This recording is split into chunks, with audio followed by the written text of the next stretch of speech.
First question, ভারতে যে demonetisation হয়েছিল, যেখানে 500 এবং 1000 টাকার নোট বাতিল করা হয়েছিল, এটা কত সালে হয়েছিল? মনে আছে?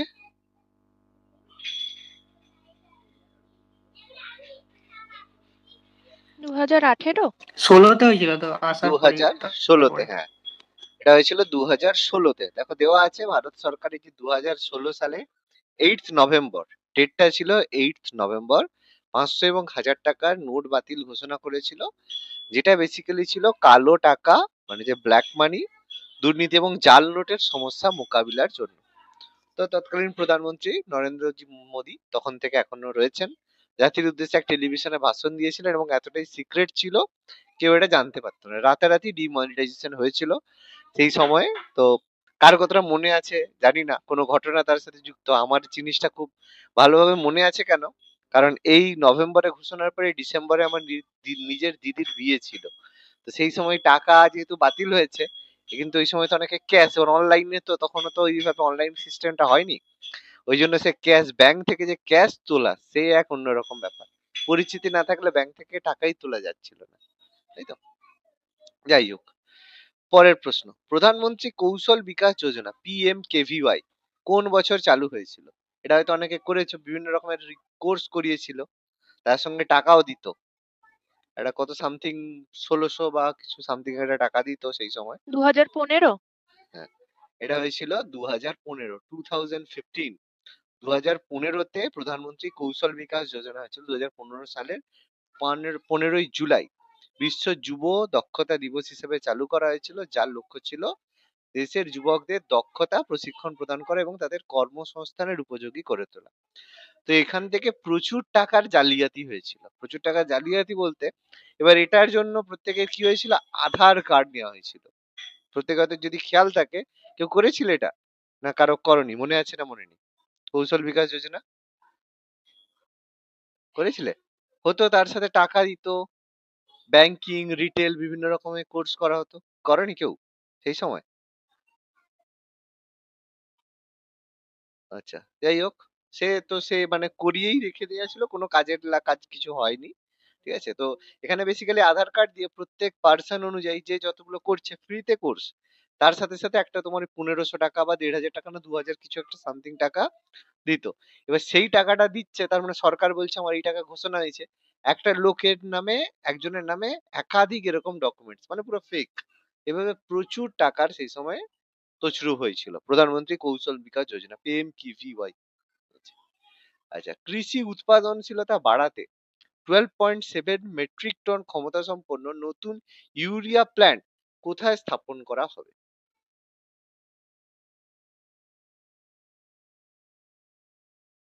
পারবে?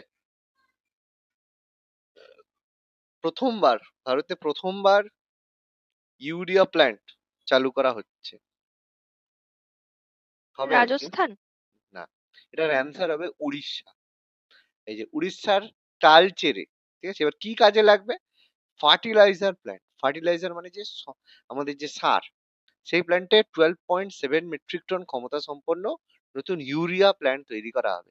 এটা ভারতে প্রথম কয়লা গ্যাসীকরণ ভিত্তিক ইউরিয়া উৎপাদন প্ল্যান্ট। ঠিক আছে? কয়লা গ্যাস থেকে এই, মানে কয়লার মাধ্যমে যে ফার্টিলাইজার তৈরি, সেটা প্রথমবার হবে। এটা উড়িষ্যার তালচেরে, ঠিক আছে? প্রথমবার। আচ্ছা, কেন্দ্রীয় বাজেট 2025-26 অনুযায়ী ভারতে মোট কতগুলো গ্রাম পঞ্চায়েত রয়েছে?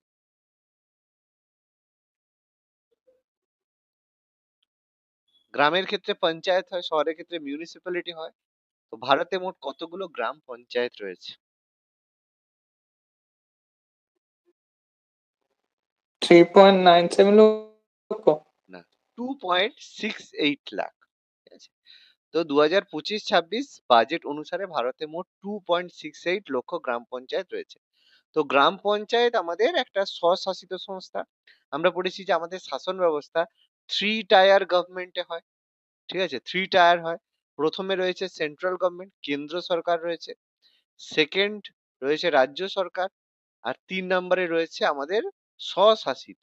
ঠিক আছে? স্বশাসিত, যার মধ্যে হচ্ছে গ্রামের ক্ষেত্রে পঞ্চায়েত রয়েছে, শহরের ক্ষেত্রে মিউনিসিপ্যালিটি রয়েছে। এই স্বশাসিত যে পঞ্চায়েত, এটা কিন্তু প্রথম থেকে ছিল না। কবে চালু হয়েছিল মনে আছে? উনিশশো 59 না 93। প্রথমে 59-এ রাজস্থানে 1950 যেটা হয়েছিল সেটা তো ডিপিএসপির আন্ডারে হয়েছিল। এটা 1993 সালে যে 73তম সংবিধান সংশোধন তার মাধ্যমে হয়েছিল, তাই না? পঞ্চায়েতের মিউনিসিপ্যালিটি। হ্যাঁ। আচ্ছা, আচ্ছা, যাই হোক, পরের প্রশ্ন। 2025 সালের অক্টোবর মাসে ভারতে বৈদেশিক মুদ্রা রিজার্ভ কত বিলিয়ন ডলারে পৌঁছেছে?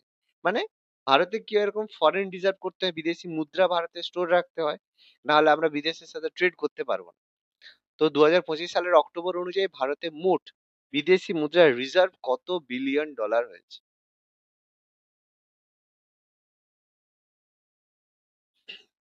অ্যাপ্রক্স এগুলো 700 বিলিয়ন ডলার, 700 বিলিয়ন। ঠিক আছে, 2025 সালের অক্টোবর মাসে বৈদেশিক মুদ্রা রিজার্ভ বিলিয়ন 700 বিলিয়ন ডলারে হয়েছে। আচ্ছা, এবার এই প্রশ্নটা এটা ভালো, কেন হঠাৎ বাড়লো? স্যার ভারতীয় মুদ্রার এর মূল্য কত হবে? ভারতীয় মুদ্রা এবার গুণ করো ডলারের সঙ্গে 90 ইন্টু 700 বিলিয়ন ইন্টু 90।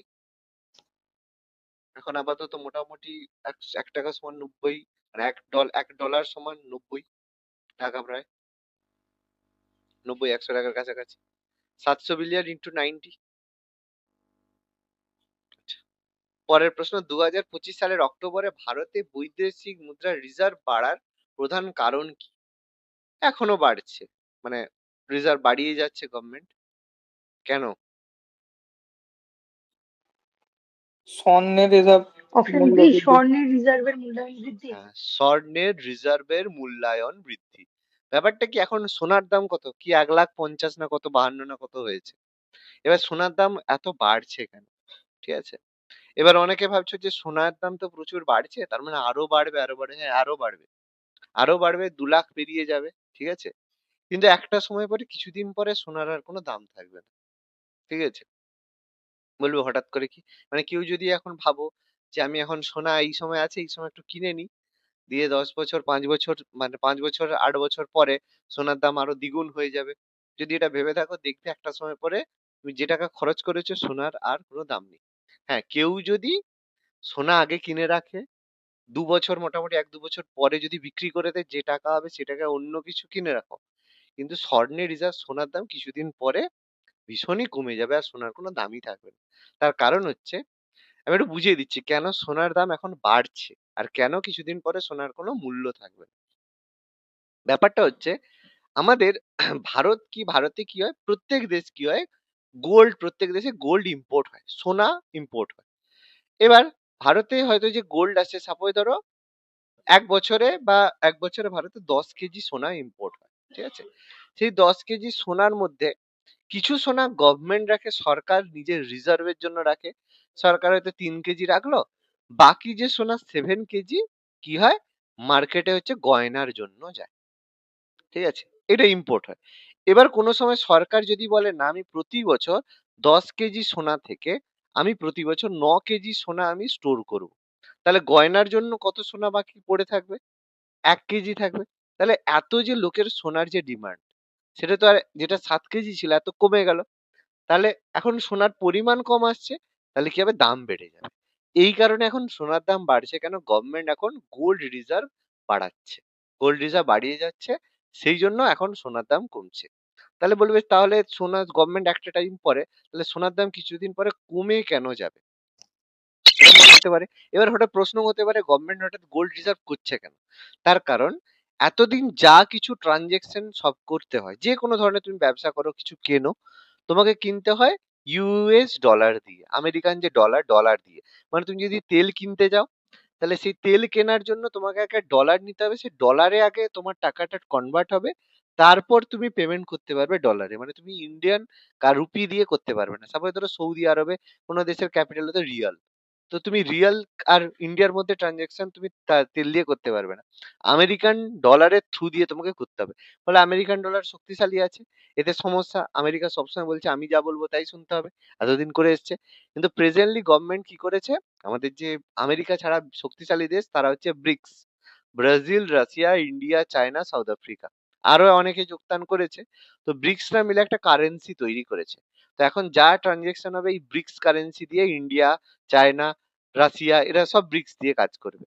সেই কারণে ডলারের কিন্তু আর এখন সেই মানে চাহিদাটা আর নেই। সেই কারণে দেখবে ডোনাল্ড ট্রাম্প পাগলা হয়ে গেছে। আর গভর্নমেন্ট কি করছে, এবার যে কোনো ধরনের টাকা করতে গেলে তো ব্যাকআপে একটা তো জিনিস রাখতে হবে, নাহলে সেই জিনিসের তো কোনো ভ্যালু নেই। ঠিক আছে, মানে ব্যাপার কি, তুমি হয়তো সাপোজ তোমার কাছে তুমি নোট, প্রচুর নোট ছাপিয়ে দিচ্ছ, তাহলে নোট ছাপিয়ে দিলে সেই অনুযায়ী তো তোমার মানে ইকোনমিতে জিনিস থাকা দরকার। সাপোজ ধরো আজকে গভর্নমেন্টের কাছে 100 কোটি টাকার নোট আছে, এবার গভর্নমেন্ট কি করলো, প্রচুর নোট ছাপিয়ে 500 কোটি টাকার নোট ছাপিয়ে দিল। তার মানে দেখো মানুষের হাতে 5 গুণ টাকা এসে যাবে, ফলে আজকে একটা জিনিসের দাম যেটা 10 টাকা রয়েছে সেটা কিন্তু তখন 5 গুণ বেড়ে 50 টাকা হয়ে যাবে, কারণ কারেন্সি প্রত্যেকের কাছে টাকা আছে। এটাই সমস্যা। এই কারণে এখন জিনিস দেখো প্রচুর জিনিসের দাম বাড়ছে, তেলের দাম বাড়ছে, বিশেষ করে যারা হচ্ছে বাড়ি মানে বাড়ি ওই যে ইট বালি এইসবের দাম প্রচুর বেড়ে গেছে। তার কারণ কি, এই যে লক্ষ্মীর ভান্ডারে টাকা বাড়িয়ে দিচ্ছে, লোকের হাতে প্রচুর টাকা আসছে, সবাই এবার ঘর করার জন্য উঠে পড়ে লাগছে, এই জন্য জিনিসের দাম প্রচুর বাড়ছে। কি বলছি বোঝাতে পারছি কথাটা? ক্লিয়ার হলো? আর কিছুদিন হ্যাঁ স্যার। আর কিছুদিন পরে কমে যাবে কেন, কারণ যখন গভর্নমেন্ট এই যে ব্রিক্স কারেন্সি চালু হয়ে যাবে তখন আর গভর্নমেন্টের রিজার্ভ হিসেবে গভর্নমেন্টের কাছে গোল্ড হয়ে যাবে। এবারে গভর্নমেন্টের গোল্ড পারচেজই করবে না, গোল্ড কিনবেই না। তখন কি হবে, যা গোল্ড আসবে সব গয়না মার্কেটে চলে যাবে। তখন গভর্নমেন্ট আর হচ্ছে গোল্ড হিসেবে কিছু করবে না, কারণ এরপরে গভর্নমেন্ট আর গোল্ডে কোনো কিছু প্রিজার্ভ করবে না, রাখবে না। গোল্ড তার কাছে আছে, সে গোল্ড রেখে দিয়েছে আর গোল্ড নিয়ে ট্রানজাকশন। ফলে এই যে গয়নার পেছনে যে লোকে কি করে, টাকা দিয়ে গয়না পায়, সোনা বন্ধকটাও উঠে যাবে, যে কেউ গোল্ড আর কোনো ব্যাংক আর রাখবে না প্রত্যেকের জিনিস থেকে। ফলে গয়নার দাম এরপরে ভীষণ কমে যাবে, ওই ইমিটেশনের মতো হয়ে যাবে, আর কোনো কাজের কাজ হবে না। ঠিক আছে, ওই জন্য তার কোনো আর গুরুত্বই থাকবে না। আজকে গোল্ডের দাম বেশি বা গুরুত্ব কেন, এই কারণে, কারণ গোল্ড দিয়ে তুমি কিছু একটা পাও, যখন কিছুদিন পরে গোল্ড দিয়ে তুমি কিছু পাবে না, তার তো কোনো দামই থাকবে না, সোনার ক্রেজও নষ্ট হয়ে যাবে। তো 2025 সালে ভারতে 700 বিলিয়ন ডলার এর চাহিদা হচ্ছে স্বর্ণ মুদ্রা, এবং স্বর্ণ রিজার্ভ 2026-এ 1.31 বিলিয়ন ডলার বৃদ্ধি, রিজার্ভ বেড়েছে। আচ্ছা, আত্মনির্ভর ভারত অভিযান কবে শুরু হয়েছিল? আত্মনির্ভর ভারত শুরু করেছিল কবে, জানা উচিত। এই করোনার পরে করলো তো নাকি? করোনার সময়ই তো করলো নাকি? আরে মেক ইন ইন্ডিয়া তারপরেই তো করলো, বাইরে থেকে এত কিছু জিনিস আসবে না যাতে। 2020-তে তো করলো না Narendra Modiji Atmanirbhar Bharat self reliant India campaign. May 2020-তে চালু হয়েছিল কোভিড-19-এর হ্যাঁ। মহামারীর অর্থনৈতিক মোকাবিলা, এবং এর জন্য যাতে ওই বাইরে থেকে কিছু আসছে না, স্থানীয় উৎপাদন এবং সরবরাহ শৃঙ্খল এবং উৎপাদনকে উৎসাহিত করার জন্য এটা করা হয়েছিল। আচ্ছা, ক্লাইমেট চেঞ্জ পারফরমেন্স ইন্ডেক্স 2025-এ কতগুলো দেশকে মূল্যায়ন করা হয়েছে? যে জলবায়ু পরিবর্তন কর্মক্ষমতা সূচক, ক্লাইমেট চেঞ্জ পারফরমেন্স ইন্ডেক্স, মানে যেসব দেশ গ্রিন হাউস গ্যাস নির্গমন করে তারা যাতে কোন দেশ কত বেশি করে, কোন দেশ কত কম করে, সেই কতগুলো দেশকে মূল্যায়ন করা হয়েছে? 93 নাকি? না, 63। এরকম 2025 সালে জলবায়ু পরিবর্তন কর্মক্ষমতা সূচক সিসিপিআই, এটাকে সিসিপিআই বলা হয়, সেই অনুযায়ী 63টা দেশ এবং ইউরোপিয়ান ইউনিয়নকে মূল্যায়ন করা হয়েছে। তো এই দেশগুলো একসঙ্গে বিশ্বের প্রায় 90% বেশি গ্রিন হাউস গ্যাস এরা এমিশন করে। যত ডেভেলপড দেশ হবে সেই দেশের গ্রিন হাউস এমিশন তত বেশি হবে। এগুলো দেশের জলবায়ু প্রশমন ক্ষমতা ট্র্যাক করার জন্য স্বাধীন পর্যবেক্ষণের হাতিয়ার, মানে মধ্যে কথা দেখায় কোন দেশে কত ক্লাইমেট চেঞ্জ হচ্ছে। আচ্ছা, ভারতের টেলিকম খাত কোন বছরে টেলিকম নীতির মাধ্যমে উদারীকরণ করা হয়েছে? আমাদের যে টেলিকম সেক্টর, জাতীয় টেলিকম নীতি, ন্যাশনাল টেলিকম পলিসি, কত সালে উদারীকরণ মানে যে যাতে প্রাইভেট সেক্টররাও এসে সেখানে কাজকর্ম করতে পারে। আগে শুধু বিএসএনএল ছিল, তো বিএসএনএল এর পরে যাতে এই এয়ারটেল এলো, ভোডাফোন আইডিয়া, জিও, ইউনিনর, টাটা সবাই যখন এসেছিল, সেই উদারীকরণ কবে হয়েছিল টেলিকম? হয়েছিল 2002 না 1994 1994 সালে জাতীয় টেলিকম নীতির অধীনে টেলিকম সেক্টরগুলিকে উদারীকরণ করা হয়, যার ফলে দেশীয় বিনিয়োগের পাশাপাশি টেলিকম খাতে বিদেশি প্রত্যক্ষ বিনিয়োগের বাজার উন্মুক্ত করা হয়। কারণ 1991 সালে আমরা নিউ ইকোনমিক পলিসি গ্রহণ করেছিলাম। তার মধ্যে লিবারাইজেশন, প্রাইভেটাইজেশন, গ্লোবালাইজেশন, এলপিজি চালু হয়েছিল। তারপরে সব সেক্টর তো হয়নি, কিন্তু টেলিকম সেক্টর 1994 ধীরে ধীরে সব আস্তে আস্তে উদারীকরণ করা হয়েছিল, প্রাইভেটাইজেশন। ঠিক আছে। আচ্ছা, কার্যকর রাজস্ব ঘাটতি, এফেক্টিভ রেভিনিউ ডেফিসিটের ধারণা কোন বছরে সরকারি বাজেটে প্রথম প্রবর্তিত হয়? মানে রেভিনিউ ডেফিসিট বাজেট মানে তোমার যে রাজস্ব হচ্ছে, সাপোজ তুমি ঠিক করলে যে এবছর 500 টাকা খরচ করবে, সেই অনুযায়ী বাজেট তুমি করলে, কিন্তু 600 টাকা খরচ হলো, তার মানে 100 টাকা তো তোমার ঘাটতি হলো। তখন সেই বাজেটটাকে বলা হবে রেভিনিউ, মানে তখন ডেফিসিট বাজেট হয়। ঠিক আছে। তো এফেক্টিভ রেভিনিউ, এই যে রাজস্ব ঘাটতি হয়, এটা কি হয়, সবসময় একটা ইকোনমি বা এর জন্য ভালো।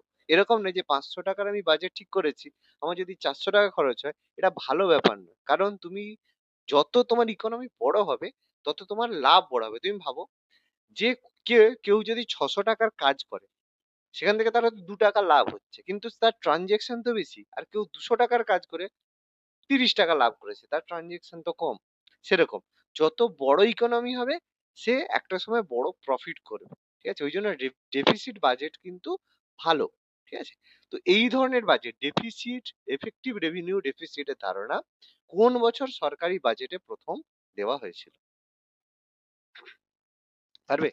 এটা 2011-12 সালে। আমি একটু বুঝিয়ে দিলাম জিনিসটা কি। তো কার্যকর রাজস্ব ঘাটতি 2011-12 সালে কেন্দ্রীয় বাজেটে প্রথম প্রবর্তিত হয়, যেখানে মূলধন সম্পদ তৈরির জন্য অনুদান বাদ দিয়ে রাজস্ব ঘাটতি গণনা করে সরকারের আর্থিক অবস্থানের উপরে প্রকৃত ঘাটতির প্রভাব স্পষ্ট করার জন্য চালু করা হয়েছে। আচ্ছা, প্রাইম মিনিস্টার ধনধান্য কৃষি যোজনা, PMDDKY, প্রথম কোন বাজেটে ঘোষণা করা হয়? ধনধান্য কৃষি যোজনা, এটা ফার্স্ট কৃষি ভিত্তিক বাজেট ছিল। কোন বাজেট?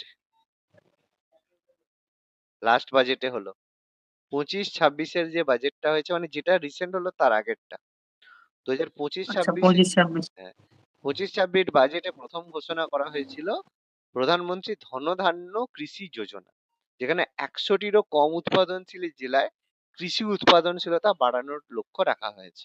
ঠিক আছে, খুব ইম্পর্টেন্ট প্রশ্ন। আচ্ছা, অর্থনৈতিক সমীক্ষা 2025 অনুযায়ী ভারতে 2023-24 সালে বেকারত্বের হার কত ছিল?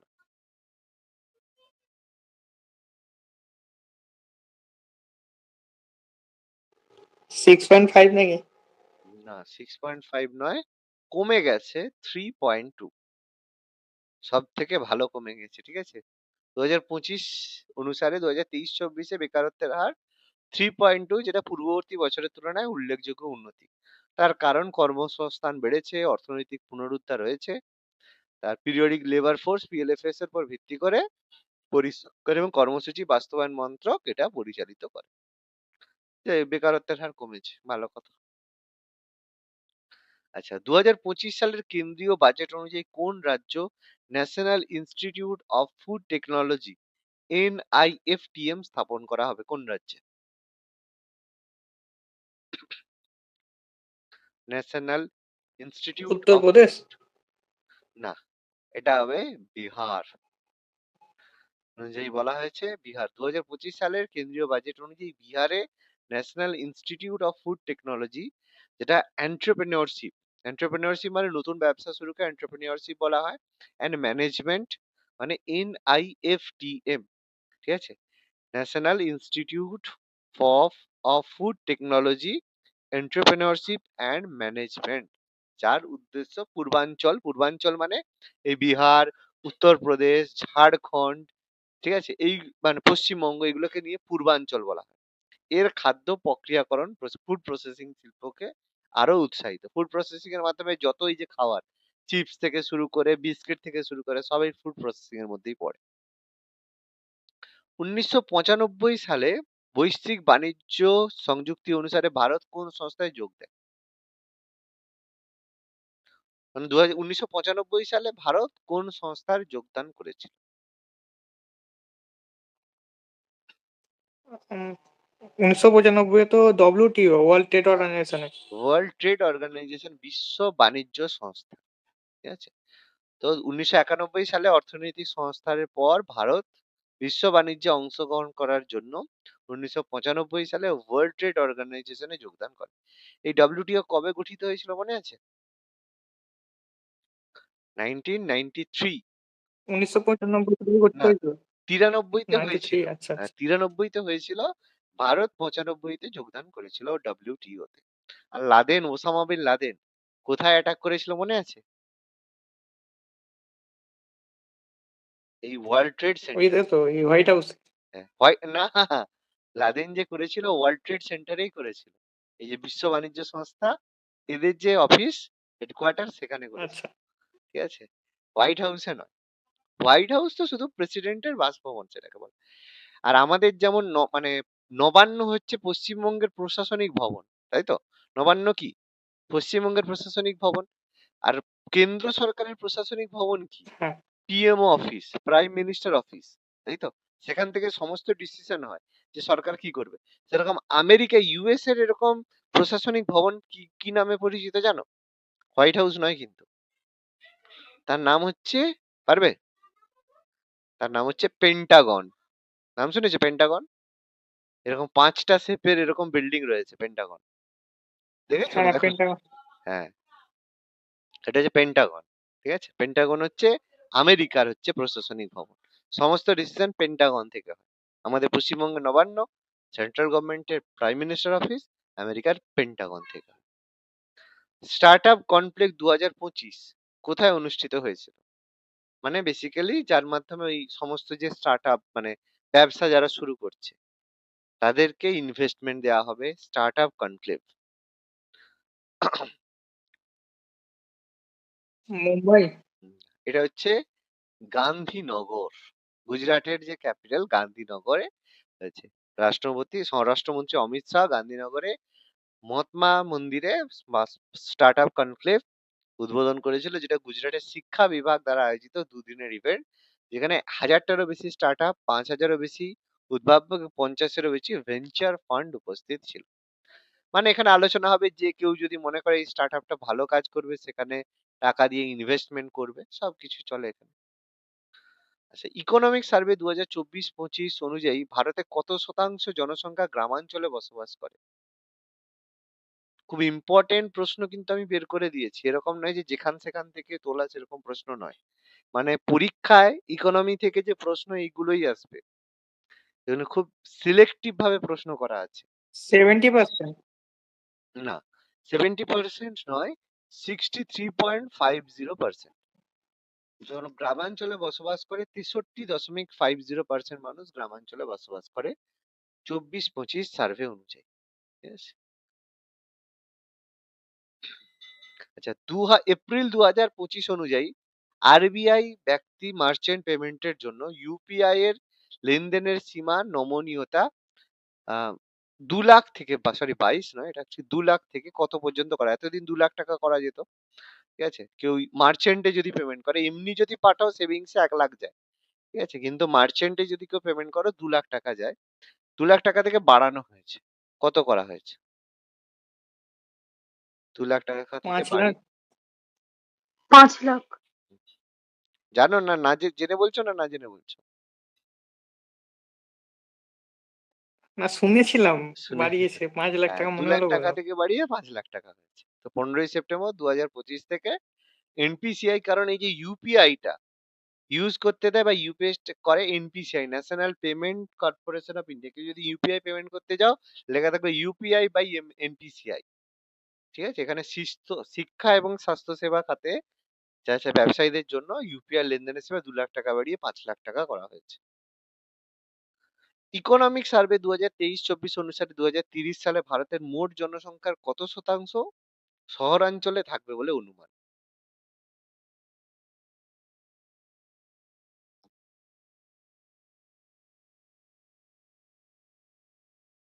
30 সালের মধ্যে শহরাঞ্চলে কত মানুষ চলে যাবে? বলেছে 40%, 40%। তো 2030 সালের মধ্যে 40% মানুষ শহরাঞ্চলে যাবে বলে অনুমান করা হচ্ছে। গ্রাম থেকে সবাই শহরমুখী হচ্ছে।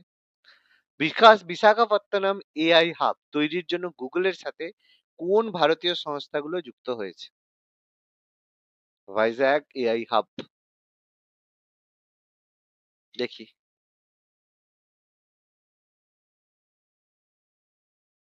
আনসার হবে আদানি গ্রুপ এবং এয়ারটেল।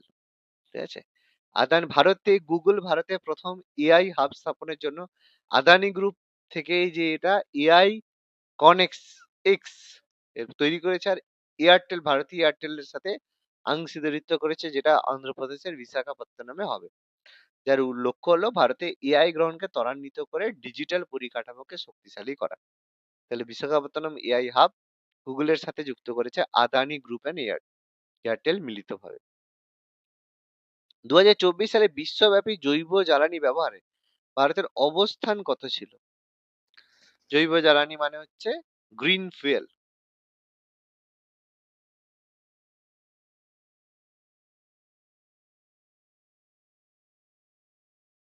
চতুর্থ। না, ভারতের স্থান হচ্ছে তৃতীয়। তাহলে প্রথম কে? প্রথম অবশ্যই আমেরিকা, দ্বিতীয় কে? চীন, তারপরে ভারত। বুঝেছে? আন্তর্জাতিক শক্তি সংস্থার বিদ্যুৎ এবং জ্বালানি উৎপাদনে আমেরিকা এবং চীনের পরে ভারতের স্থান হচ্ছে তৃতীয়। জৈব জ্বালানি বলতে কি কাঠ ফাট এগুলো?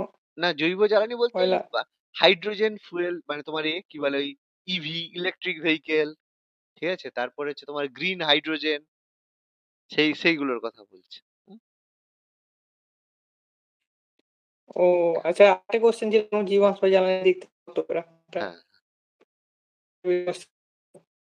আচ্ছা, ভারতে এমএসএমই মন্ত্র কোন দিনে এমএসএমই দিবস পালন করে?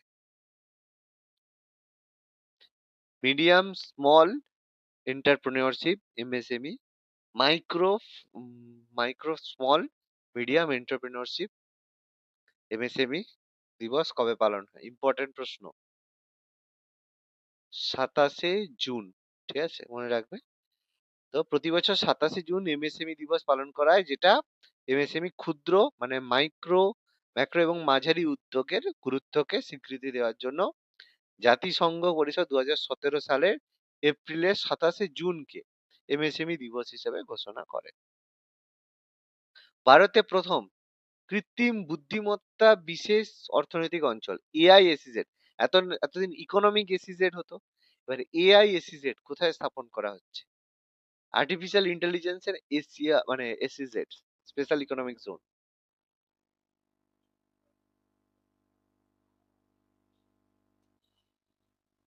আইটি আইটি এসইজেড হয় কোথায়?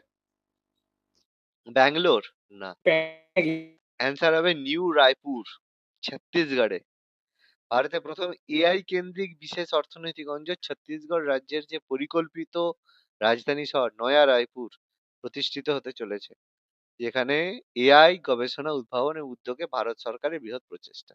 ব্যাঙ্গালোর মনে হতেই পারে, কারণ ডেভেলপমেন্টের দিক থেকে, কিন্তু এটা নয়া রায়পুর। আচ্ছা, 1 ফেব্রুয়ারি 2025-এর বাজেট অনুযায়ী নতুন ব্যবস্থায় কত টাকা আয় পর্যন্ত আয়কর দিতে হবে না? 12 10 লাখ। লাখ। 12 লক্ষ টাকা। ঠিক আছে, 12 লক্ষ টাকা পর্যন্ত আয়কর দিতে হবে না। ভালো খবর। তো নতুন কর ব্যবস্থার রিবেট দাবি করার জন্য আইআইটি দাখলা 12 লাখ পর্যন্ত আয়কর মুক্ত। ভালো খবর। আইএমএফ জানুয়ারি 2025 ওয়ার্ল্ড ইকোনমিক আউটলুক আপডেট অনুযায়ী 2025 সালের জন্য বৈশ্বিক বৃদ্ধির অনুপাত কত?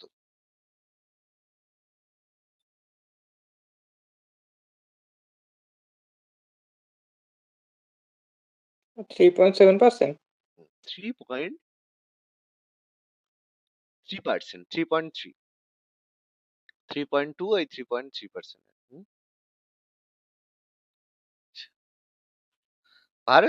ভারত বিস্তার প্ল্যাটফর্মটা কোন ক্ষেত্রের সাথে যুক্ত? भारत विस्तार।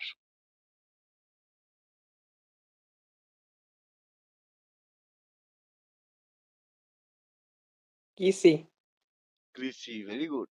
এগ্রিকালচারের সাথে যুক্ত হচ্ছে ভারত বিস্তার। তো ভারত বিস্তার কৃষি ক্ষেত্রের সাথে যুক্ত, যেটা একটা এআই টুল, যেটা কৃষি পোর্টাল এবং ইন্ডিয়া আইসিএআর ইন্ডিয়ান আইসিআর প্যাকেজে এআই সিস্টেমকে মানে এআই এর মাধ্যমে এগ্রিকালচারে যে কোনো ধরনের প্রশ্ন বা যে কোনো ধরনের এর জন্য ভারত বিস্তার প্ল্যাটফর্ম। বায়ো ফার্মা শক্তি প্রকল্পের জন্য কত টাকা বরাদ্দ করা হয়েছে?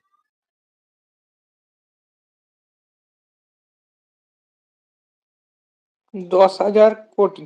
10,000 কোটি টাকা। বায়ো ফার্মা শক্তির জন্য 5 বছরে 10,000 কোটি টাকা। আচ্ছা, 2026 সালের বাজেট অনুযায়ী কতগুলো নতুন ইউনিভার্সিটি টাউনশিপ গড়ে তোলা হবে?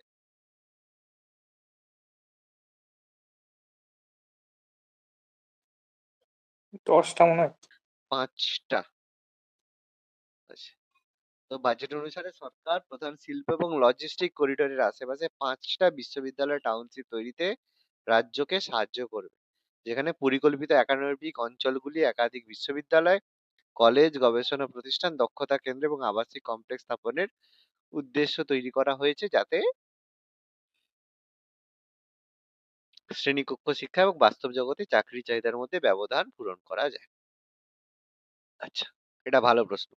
আরবিআই ডিজিটাল রুপি সিবিডিসির মাধ্যমে কোন ক্ষেত্রে লেনদেন বাধ্যতামূলক করার দিকে এগোচ্ছে?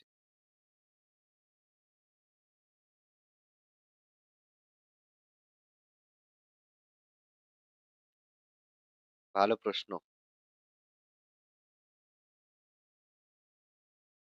অ্যান্সার হবে সরকারি বড় কেনা বেচা। খুচরো কেনা বেচা নাকি? না, সরকারি বড় কেনা।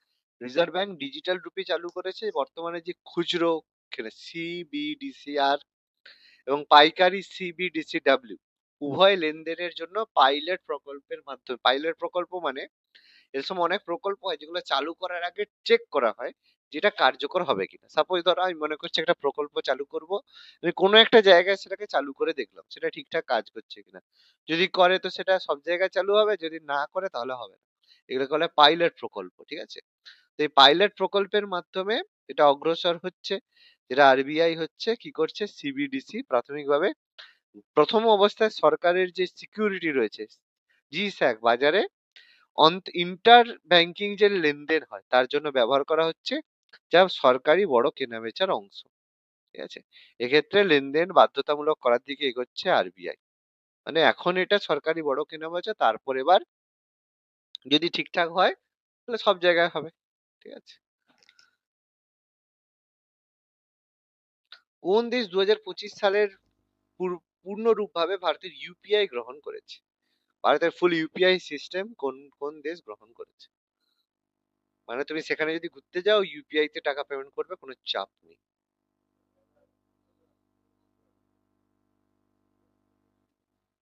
সবকটি নাকি? সবাই। কাতার, মালদ্বীপ, ভিয়েতনাম, এরকম আরো অনেক দেশ রয়েছে ভারতের ইউপিআই সিস্টেম গ্রহণ করেছে। বেসিক্যালি যারা পর্যটকরা ঘুরতে যায় সেখানে গিয়ে ডিজিটাল পেমেন্ট যাতে তারা করতে পারে। ঠিক আছে, কোনো অসুবিধা নেই, সেই দেশের কারেন্সি নিয়ে ঘুরতে হবে না, এই সে কোনো ব্যাপার নেই। অনলাইনে ইউপিআই যেরকম আছে সেই রকম ব্যবস্থা করে তুমি চলে যাবে। চলো ঘুরতে চলো সবাই তাহলে।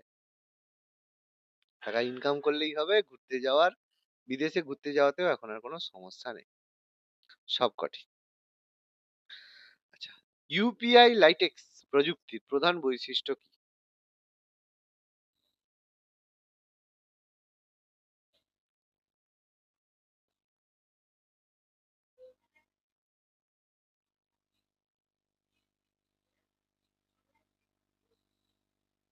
পারবে? আচ্ছা, এটা জানো কি যে তোমার ফোনে যদি নেট নাও থাকে তুমি টাকা পেমেন্ট করতে পারো? করতে পারো, জানো? না, ইন্টারনেট, জানি না। না, না। তোমার ফোনে যদি ইন্টারনেট নাও থাকে, তুমি যদি ছোট ফোন থাকে তাতেও তুমি কাউকে টাকা পাঠাতে পারো। ঠিক আছে, সেটাও করা সম্ভব। তো এটা বেসিক্যালি অফলাইন মোডে পেমেন্ট করার জন্য ইউপিআই লাইটেক্স অলরেডি সিস্টেম আছে। তার জন্য তোমাকে কি করতে হবে, স্টার যেতে হবে, হ্যাশ দি একটা নাম্বার আছে, দিয়ে ইউপিআই করে যাকে পাঠাবে তার নাম্বার দিয়ে স্টার দিয়ে কত টাকা পাঠাবে দিয়ে সেন্ড করে দিলে হয়। বেসিক্যালি পাহাড়ি কোনো অঞ্চলে যেখানে নেটওয়ার্ক নেই সেই জায়গাটা করা যায়। তো ইউপিআই লাইটেক্স ব্যবহার করে ইন্টারনেট সংযোগ ছাড়াই টাকা পাঠানো গ্রহণ করার সুবিধা রয়েছে। এছাড়া নিয়ার ফিল্ড কমিউনিকেশন এনএফসি ব্যবহার করে প্রেরক এবং ডিভাইসের লেনদেনের কাছাকাছি থাকতে হয়। এই বৈশিষ্ট্য দুর্বল সংযোগযুক্ত এলাকা যেমন গ্রামীণ অঞ্চল ভূগর্ভস্থ স্টেশনগুলিতে লেনদেন সম্ভব করে তোলে। ঠিক আছে, এমনিও তোমার যদি শুধু ইন্টারনেট নাও থাকে তুমি মানে এতেও টাকা পাঠাতে পারো। প্রোগ্রামেবল মানি বলতে ডিজিটাল রূপের কোন সুবিধাটিকে বোঝানো হয়েছে? প্রোগ্রামেবল মানি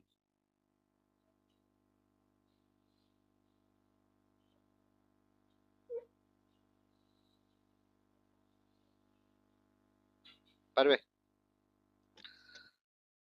অ্যান্সার হবে খ, নির্দিষ্ট উদ্দেশ্যে ব্যবহারকে বলা হয় প্রোগ্রামেবল মানি। একটু ভালো করে বুঝিয়ে দিচ্ছি। প্রোগ্রামেবল মানি বলতে মুদ্রার মধ্যেই পূর্ব নির্ধারিত নিয়ম, শর্তাবলী এবং স্বয়ংক্রিয় যুক্তি এমবেড করার ক্ষমতাকে বোঝায়। যে এই মানিটা তুমি কোথায় কোথায় তোমাকে একটা টাকা দেওয়া হচ্ছে, বলা হচ্ছে যে এই টাকা যদি হয় এত পার্সেন্ট সুদে হবে, এই টাকা তুমি এখানে খরচ করতে পারবে, হ্যান ত্যান, সেইভাবে তোমাকে সেই টাকা দেওয়া হবে। সেটাকে বলে প্রোগ্রামেবল মানি। এটা কি হয়, নির্দিষ্ট মানদণ্ডের ভিত্তিতে বা নির্দিষ্ট উদ্দেশ্যে লেনদেন স্বয়ংক্রিয়ভাবে সম্পাদিত সীমাবদ্ধ করার অনুমতি দেয়।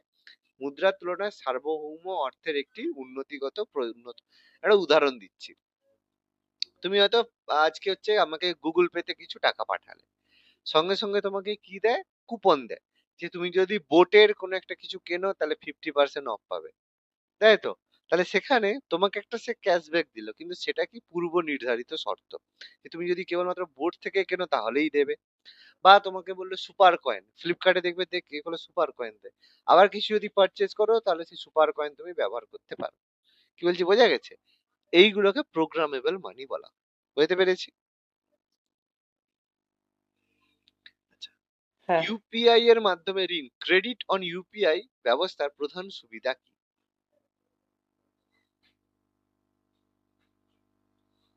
আচ্ছা, যে প্রশ্নগুলো দেখছো এই প্রশ্নগুলো কি আগে কোথাও দেখেছো না দেখোনি? সম্পূর্ণ নতুন টাইপের প্রশ্ন? হ্যাঁ হ্যাঁ স্যার স্যার।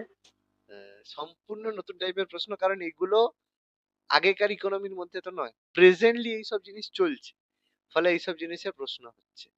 এগুলো কিন্তু দেখে একটা একটা জিনিস তো বুঝতে পারছো, যে কোনো জায়গা যে কোনো একটা জায়গা থেকে প্রশ্ন তুলে কোশ্চেন এরকম দেওয়া নিশ্চয়ই না, যথেষ্ট স্ট্যান্ডার্ড এবং ঠিকঠাক জিনিস দেখে প্রশ্ন রাখা হয়েছে। ফলে বুঝতে পারছো কতটা টাইম লেগেছে আমার এগুলোকে বানাতে। হুম? সেই ধরনের তো তোমরা একটু ভালো করে পড়ে যাবে পরীক্ষায়, বেশি দিন আর বাকি নেই, ঠিকঠাক করে করে আসবে। ইউপিআই এর মাধ্যমে ঋণ ব্যবস্থার প্রধান সুবিধা কি? ইউপিআই থেকেও কিন্তু অপশন বি, গ্যারান্টার লাগে না।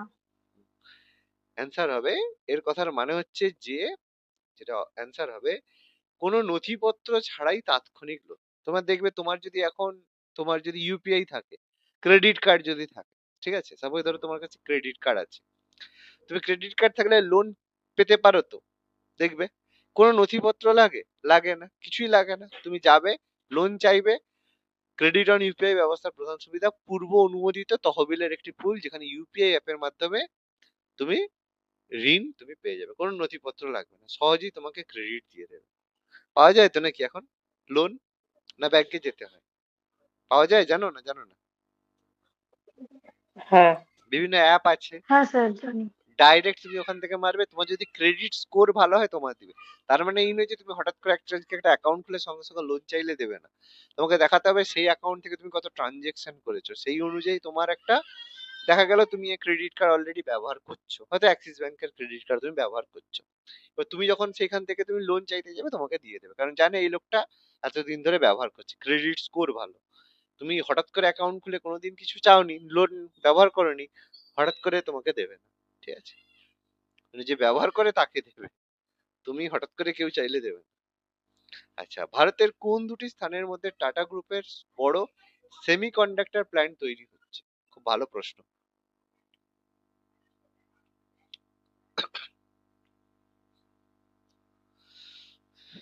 কি হবে? সেমিকন্ডাক্টর প্ল্যান্ট টাটা গ্রুপ কোথায় পুনে বানাচ্ছে? বেঙ্গালোর নাকি? না, অ্যান্সার হবে ধোলেরা আর মরেগাঁও। টাটা গ্রুপ দুটো সেমিকন্ডাক্টর তৈরি করছে, একটা গুজরাটের ধোলেরাতে, যেটা হচ্ছে ফ্যাব্রিকেশন ইউনিট, যেটা তাইওয়ানের পাওয়ার চিপ সেমিকন্ডাক্টর ম্যানুফ্যাকচারিং কর্পোরেশনের সহযোগিতা। গুজরাটের ধোলেরাতে হচ্ছে, আর মরেগাঁও, সেখানে আসামের মরেগাঁওতে চিপ অ্যাসেম্বলি এবং টেস্টিং এর সুবিধা তৈরি হচ্ছে। টাটা দুটো বড় সেমিকন্ডাক্টর প্ল্যান্ট তৈরি করছে, একটা গুজরাট, একটা Assam.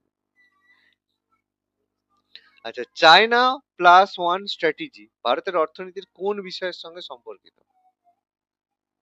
China plus one strategy, প্রশ্নগুলো স্ট্যান্ডার্ড বুঝতে পারছো তো?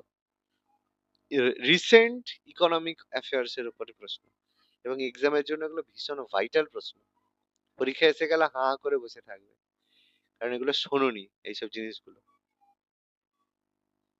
কি হবে? প্লাস ওয়ান স্ট্র্যাটেজি, এটা হচ্ছে সাপ্লাই চেন ডাইভার্সিফিকেশন। ব্যাপারটা কি? যা বুঝতে পারবে না আমাকে জিজ্ঞেস করো, আমি বুঝিয়ে দিচ্ছি, তারপরে যদি বুঝতে না পারো অবশ্যই জিজ্ঞেস করবে। চায়না প্লাস ওয়ান স্ট্র্যাটেজি হচ্ছে একটা সরবরাহ শৃঙ্খল কৌশল, যা কোম্পানিগুলিকে চীনের ওপর তাদের সরবরাহ শৃঙ্খল নির্ভরতা কমাতে এবং ভারতের মতো বিকল্প উৎপাদন সংস্থাগুলি অনুসন্ধান করতে উৎসাহিত করে। মানে ব্যাপারটা হচ্ছে, চায়না কি করে, সব দেশে, মানে তুমি সাপোজ ধরো একটা অ্যাপেল হয়তো আইফোন তৈরি করতে চায়, এবার আইফোন তো বিভিন্ন দেশের লোক কেনে, তাহলে শুধু তো আমেরিকায় তৈরি করা সম্ভব নয়, আরো অনেক ফার্ম করতে হবে যেখানে তৈরি। সেই জন্য কি হয়, সেই ফার্ম হয়তো চায়নাতে কিছু লোক কিনবে, তাহলে তুমি যদি আমেরিকায় সব তৈরি করে চায়নায় পাঠাও, খরচা তোমার বেশি পড়বে। তাহলে সুবিধা কি, তুমি যদি চায়নাতেই একটা ম্যানুফ্যাকচারিং হাব বানিয়ে দাও, যেখানে তৈরি হবে কাছেই বিক্রি হবে। সেরকম হচ্ছে, চায়নাও কি করে, অনেক দেশ কি করে, সবচেয়ে বেশি পছন্দ করে চায়নায় দিতে। কেন কি, চায়নায় লোক প্রচুর আছে, লেবার। ওই জন্য চায়নার পরিবর্তে ইন্ডিয়া, ভিয়েতনাম, এইসব জায়গায় যাতে তৈরি করা হয়, সেই জন্য এটা চায়না প্লাস ওয়ান স্ট্র্যাটেজি। ভারতের অর্থনীতির কোন বিষয়? কারণ চায়না এই যে কিছুদিন আগে যে এই পেহেলগাঁওতে অ্যাটাক হলো, এটা বেসিক্যালি চায়নারই কিন্তু মদতে হয়েছিল। তার কারণ হচ্ছে, চায়না বারবার কি চাইছে, যে পাকিস্তান ইন্ডিয়া লড়াই করুক, আর মাঝখান থেকে সে প্রফিটটা পেয়ে যাবে। ঠিক আছে, এই হচ্ছে ব্যাপার। ভারত কোন সালের মধ্যে নেট জিরো কার্বন নির্গমনের লক্ষ্য নিয়েছে, যে এই বছরের মধ্যে ভারত জিরো কার্বন এমিশন করবে?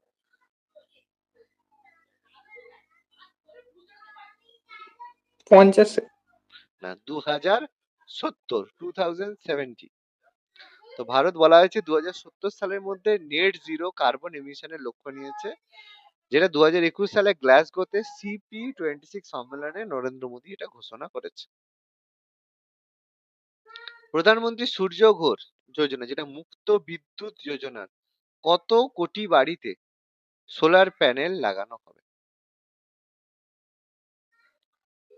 কোটি তো এখানে দুটোই অপশন আছে, এক আর 2 কোটি না, 2 কোটি। 1 2 কোটি, কোটি আছে। 1 crore। ঠিক আছে, এটা জানো, PM সূর্য ঘর, এটা নাম শুনেছো না শোনোনি? না জানলে বলো, আমি বুঝিয়ে দিচ্ছি। স্কিমটা শুনেছো না শোনোনি? না আচ্ছা, না এটা শুনিনি। সোলার বেসিক্যালি, প্যানেলের কথা শুনেছিলাম কিন্তু সূর্যঘরটা হ্যাঁ, শুনিনি। ওইটাই সূর্য ঘর। ঠিক আছে, ব্যাপারটা হচ্ছে, তোমার বাড়িতে সোলার প্যানেল লাগানো হবে, লাগাবে, তার সঙ্গে এবার ব্যাটারি ইনভার্টার লাগিয়ে তোমার সাপোজ ধরো খরচা হবে 1,20,000 টাকা। ঠিক আছে, এবার এর মধ্যে সরকার তোমাকে 40% টাকা দেবে, 60% টাকা তোমাকে বেয়ার করতে হবে। এবার এগুলো ভাগ আছে, 2 কিলোওয়াট, 3 কিলোওয়াট, এরকম ভাগ আছে। ঠিক আছে, সেটা হচ্ছে প্রধানমন্ত্রী সৌরঘর সূর্যঘর যোজনা। এবার ব্যাপারটা কি, পশ্চিমবঙ্গে এটাতে সাবসিডি দেওয়া হচ্ছে না। কেন দেওয়া হচ্ছে না? কারণ অলরেডি অনেকদিন আগে এটা চালু করা হয়েছে, কিন্তু এইটা যখনই চালু করার কথা হয়েছে, সঙ্গে সঙ্গে WBSCDCL, মানে যেটা আমাদের যে বাড়ি, প্রত্যেকের বাড়িতে যে কারেন্ট দেয়, WBSCDCL তো এখান থেকেই তো কারেন্ট দেয়। তো তারা কেস করেছে যে যদি সবাই যদি সোলার প্যানেল লাগিয়ে করে, তাহলে আমাদের ব্যবসাটা হবে কোথায়? সেই জন্য কেসটা এখনো পেন্ডিং চলছে সুপ্রিম কোর্টে। সেই জন্য এখন ওয়েস্ট বেঙ্গলে কোনো মানে সাবসিডি দেওয়া হচ্ছে না।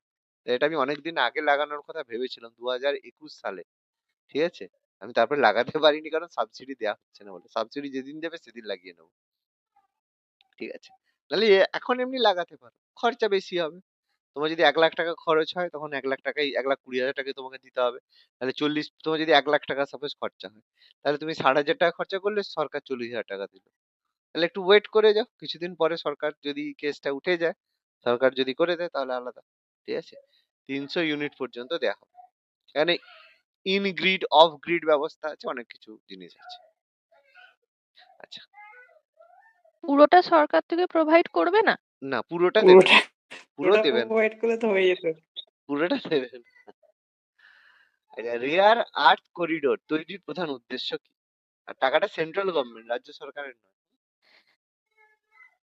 ও রেয়ার আচ্ছা আর্থ আচ্ছা করিডোর, স্যার, তাহলে এই যে সরকার থেকে যে বাড়ি করে দিচ্ছে সেটাও কি এরকম, না ওখানে পুরোটা দিচ্ছে? আচ্ছা সরকার থেকে বাড়ির জন্য সরকার পুরো বাড়ি করে দেবে না, সরকার বাড়ি করার জন্য 1,20,000 টাকা দিবে।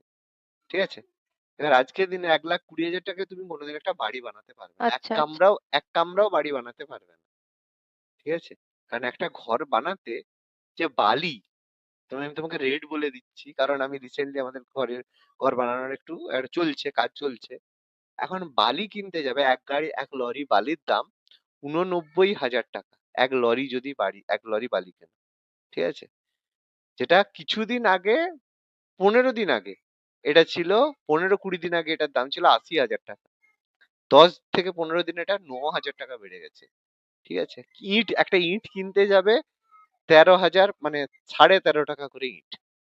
বুঝতে পারছো? তুমি কখনোই 1,20,000 টাকাটা বাড়ি বানাতে পারবে না, কোনোদিন পারবে না। ঠিক আছে, ফলে যে টাকা দেয় তাতে তোমার কিছুই হবে না। ঠিক আছে, কিছুই তুমি বানাতে পারবে না। ফলে কারণ এরপরে তোমার মিস্ত্রি আছে। এত বেড়ে গেল কি করে? কি বলছো মানে বাবা? বালির দামটা ওই যে লক্ষ্মীর ভান্ডারে যে টাকা দিচ্ছে এত সবাইকে, বেড়ে গেল কি করে বালির? লক্ষ্মীর ভান্ডারে টাকা দিচ্ছে না, সবাই সঙ্গে সঙ্গে বাড়ি ও বানানোর জন্য আচ্ছা চলে আচ্ছা। গেছে। সরকার যখনই তোমাকে টাকা দিবে জিনিস বাড়িয়ে দেবে। ঠিক আছে, যেখানেই টাকা দিবে বাড়বে, সঙ্গে সঙ্গে বেরিয়ে যাবে। তুমি কি করে দেখো, আমি দেখলাম তো। আমি হচ্ছে জাস্ট এটা হওয়ার আগে বালিটা তুলেছিলাম বলে আমার মোটামুটি পড়েছে 80,500 টাকা দিয়ে আমি এক লরি বালি তুলেছি। কিন্তু এখন আবার যখন তুলতে যাচ্ছে, এখন পাওয়া যাচ্ছে না 89,500 টাকা, পুরো 9,000 টাকা বেশি। ঠিক আছে, বুঝতে পারছো? প্রচুর দাম বেড়েছে। সিমেন্ট কি বলে, যেটা হচ্ছে মোটামুটি অম্বুজা প্লাস বলে একটা সিমেন্ট, মানে যেটা সব থেকে মোটামুটি ভালোর মতো, সেটা হচ্ছে আমি ওই 15 দিন আগে মতো তুলে নিয়েছে 325 টাকা বস্তা। ঠিক আছে, একটা বস্তার দাম এখন বেড়ে গিয়ে 340 টাকা হয়ে গেছে। 10 দিনে বেড়ে গেছে, কিছু করার নেই। ঠিক আছে, কি করবে তুমি, কিছু করার নেই। আর এবার আরো বাড়বে এটা, 5-10 টাকা বাড়ে ঠিক আছে, কিন্তু এত বেড়ে যাচ্ছে। প্রচুর বাড়বে, আরো বাড়বে, কি করবে বলো? পাথর যে স্টোন পাওয়া যায় সেটা 9,000 টাকা ছিল 11,000 টাকা হয়ে গেছে, মানে 100 সিএফটির জন্য। এবার একটা বাড়ি তৈরি করতে গেলে তো 100 সিএফটিতে হবে না, মানে 1000 সিএফটি লাগবে অন্তত। তো সেখানে এবার হিসাব করে নাও কত হবে। আচ্ছা যাই হোক, তারপরে তো বাকি সব খরচ তো আছেই, রড থেকে শুরু করে হাজারটা জিনিস আছে। আচ্ছা, রেয়ার আর্থ করিডোরের প্রধান উদ্দেশ্য কি? অ্যান্সার হবে কি, খনিজ এবং ইভি কাঁচামালের সাপ্লাই চেইন ऑप्शन নিশ্চিত। बी। হ্যাঁ, ব্যাপারটা হচ্ছে রেয়ার আর্থ বলতে রেয়ার আর মেটাল, মানে যেগুলো আমাদের খনিজ পাই সেগুলোকে বলা হয়। রেয়ার আর্থ করিডোর হচ্ছে খনিজ এবং ইলেকট্রিক ভেহিকল ইভি ব্যাটারির জন্য প্রয়োজনীয় যে কাঁচামালের সরবরাহ শৃঙ্খল এবং সাপ্লাই চেন নিশ্চিত এবং সুরক্ষিত করা।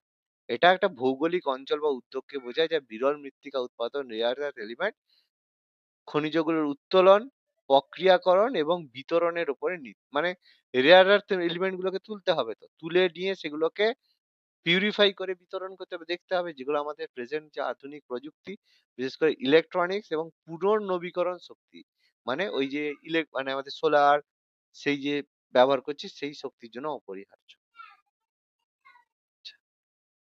সভরিন গ্রিন বন্ড, সবুজ বন্ড থেকে সংগৃহীত অর্থ কোন খাতে খরচ করা যায় না? এরকম সভরিন গ্রিন বন্ড রয়েছে।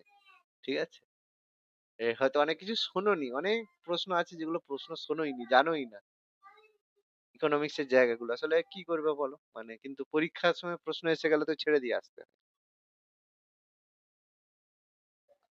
কি হতে পারে? সহজ, একটু মাথা খাটালেই উত্তর পেয়ে যাবে। Electric bus. না, দেখো, সৌর শক্তি, গ্রিন হাইড্রোজেন, ইলেকট্রিক বাস, এগুলো সব অচিরাচরিত শক্তি, কিন্তু কয়লা ভিত্তিক যে বিদ্যুৎ, এটা তো চিরাচরিত শক্তি থেকে হয়। কয়লা, পেট্রোলিয়াম। ইলেকট্রিক বাস মানে ইভি তে চলছে, চার্জ দিয়ে চলে।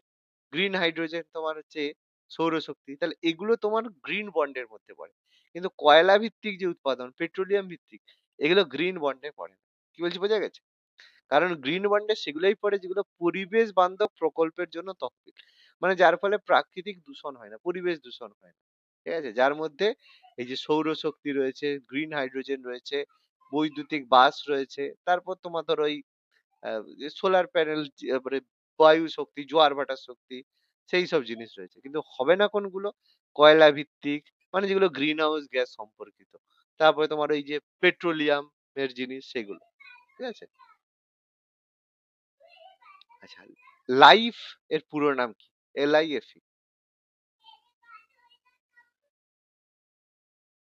Life movement.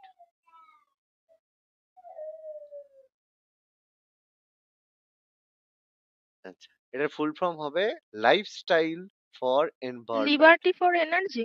না, লাইফস্টাইল ফর এনভায়রনমেন্ট।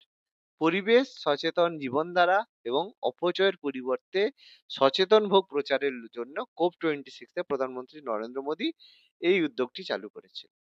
যে এমন জীবন করো যেখানে তুমি জিনিসপত্র অপচয় না করে সচেতন ভাবে জিনিসপত্র ব্যবহার করো। ঠিক আছে, এর লক্ষ্য হচ্ছে জলবায়ু পরিবর্তন মোকাবিলায় পরিবেশ বান্ধব অনুশীলন গ্রহণে ব্যক্তি এবং সম্প্রদায়কে উৎসাহিত করা। যে তুমি যা ব্যবস্থা করবে বা যা ব্যবহার করবে, যেন পরিবেশ সচেতন ভাবে তুমি করো। আচ্ছা, জানুয়ারি 2026 তথ্য অনুযায়ী ভারতে রেপো রেট কত? রেপো রেট মানে যেই সুদের হারে মানে বাণিজ্যিক ব্যাংক রিজার্ভ ব্যাংকের কাছ থেকে লোন নেয় আর এ করে, তাকে রেপো রেট বলা হয়। রেপো রেট কত? 6.5। 5.25। মুখস্থ করতে হবে। ঠিক আছে, পরীক্ষায় প্রশ্ন আসবে, রেপো রেট ডাইরেক্ট প্রশ্ন আসবে। যে রিজার্ভ ব্যাংক লাস্ট 5 ডিসেম্বর 2025 তারিখে রেপো রেট পরিবর্তন করেছে, যেটা 2026 সালে জানুয়ারি পর্যন্ত অপরিবর্তিত। এবার 2026 সালে ফেব্রুয়ারিতে পরে এটি পুনরায় নিশ্চিত করা হয়েছে যে হ্যাঁ এটাই থাকবে 5.25। এটা রিজার্ভ ব্যাংক অনেক সময় পরিবর্তন করতে পারে, করে। ক্ষুদ্র মূল্যস্ফীতি CPI, কনজিউমার প্রাইস ইন্ডেক্স, মাপার ক্ষেত্রে প্রধান ভিত্তি বছর বর্তমানে কোনটি? মানে যখন দেখা হয় যে জিনিসপত্রের দাম কত বেড়েছে, কোনো না কোনো একটা সালের ভিত্তিতে তো করা হবে যে এই বছর এই দাম ছিল, 11-12। 2011। ঠিক আছে, 2011-12 11 12। 11-12 ভিত্তির উপর ভিত্তি করে সিপিআই দাম ভিত্তি এবং খুচরো মুদ্রাস্ফীতি গণনা করার জন্য 11, অর্থাৎ 2011-12 সালে পণ্য পরিষেবার দাম নির্দিষ্ট সময়ের সাথে কি পরিমাণ বেড়েছে তার পয়েন্ট, এটা 100 কে ধরা হয়, রেফারেন্স একটা পয়েন্ট হিসেবে 100 ধরা হয়, তার উপরে কত বেড়েছে। যদি 100 টাকা সেই সময় হয়, এখন সেটার দাম কত হয়েছে, যদি এখন 200 হয়ে যায়, দ্বিগুণ বেড়েছে। ঠিক আছে। ভারত সম্প্রতি কোন অঞ্চলের সাথে 100 বিলিয়ন বিনিয়োগের ইউরোপীয় চুক্তি করেছে?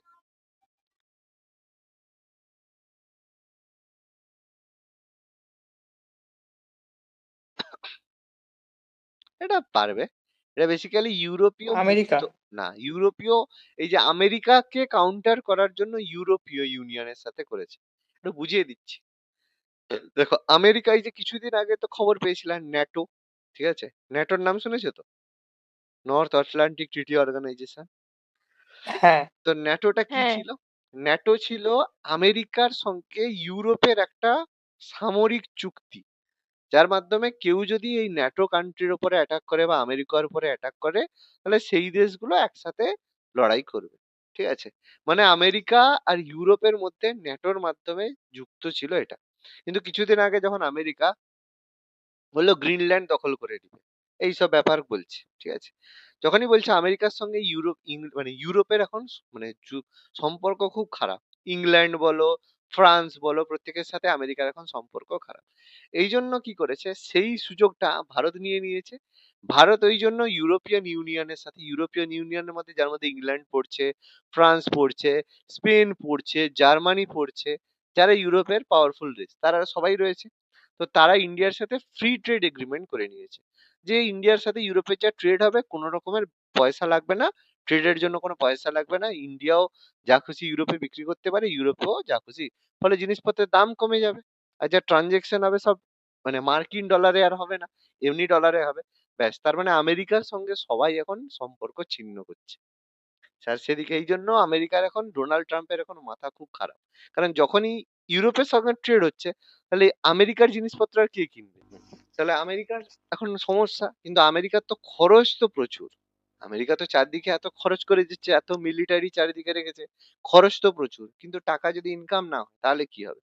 ব্যাস, এই হচ্ছে গন্ডগোল, এই হচ্ছে ব্যাপার। ওই জন্য ভারত কি করেছে, ইউরোপীয় ইউনিয়নের সাথে, এই যে ইউরোপীয় মুক্ত বাণিজ্য সংস্থার সাথে চুক্তি করেছে, যার মধ্যে বেসিক্যালি হচ্ছে সুইজারল্যান্ড রয়েছে, নরওয়ে রয়েছে, আইসল্যান্ড রয়েছে, লিজেনস্টাইন রয়েছে, যার মাধ্যমে এই যে এই দেশগুলো 15 বছরে ভারতে 100 বিলিয়ন মার্কিন ডলার বিনিয়োগ করতে প্রতিশ্রুতিবদ্ধ হয়েছে। প্লাস তার সঙ্গে ফ্রি ট্রেড এগ্রিমেন্ট হবে, মুক্ত বাণিজ্য। তার জন্য ভারতে ইনভেস্টমেন্ট করো, আর ভারতের সঙ্গে ফ্রিতে ট্রেড করো, ভারতেরও লাভ তাদেরও লাভ। ব্যাস, খুব ভালো ব্যাপার চলছে। আমেরিকাকে সাইড লাইন করে দিচ্ছে, আমেরিকা কিছুদিন পরেই একদম কোল্যাপস করে যাবে।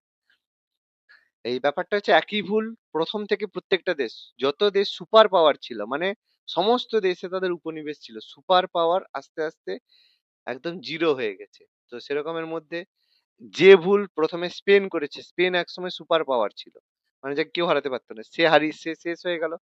তারপর ফ্রান্স একসময় সুপার পাওয়ার ছিল, সে আজকে ভিখারি। ইংল্যান্ড একসময় সুপার পাওয়ার ছিল, সে ভিখারি। আর আমেরিকা আজকে সুপার পাওয়ার, সেও কিছুদিন পরে ভিখারি হয়ে যাবে। ঠিক আছে, কারণ সবাই একই ভুল করে যাচ্ছে। সেই ভুল প্রত্যেকে জানে এই ভুলটা হচ্ছে, কিন্তু ভুল থেকে বেরোনোটা এত সহজ নয়, সেই ভুলটাকেই রিপিট করে যাচ্ছে সবাই। আমেরিকা সেই ভুলটা করে ফেলছে, লাস্ট স্টেজের দিকে আছে।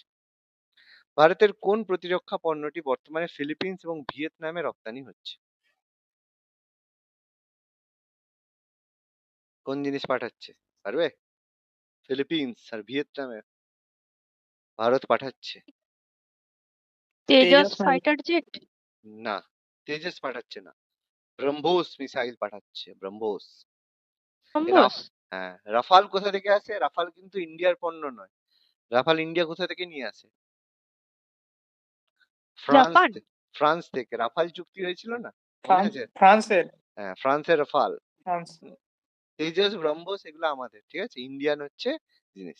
তো ব্রহ্মোস পাঠাচ্ছে, ফিলিপিন্সের সঙ্গে $337 মিলিয়ন চুক্তি হয়েছে, যেখানে ভারত বর্তমানে ভিয়েতনাম, ইন্দোনেশিয়ার সাথে ব্রহ্মোস মিসাইল রপ্তানি চুক্তি করেছে।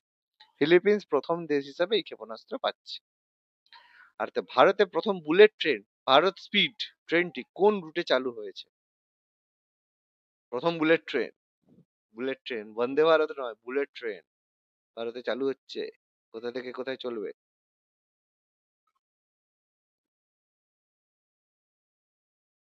দিল্লি মুম্বাই।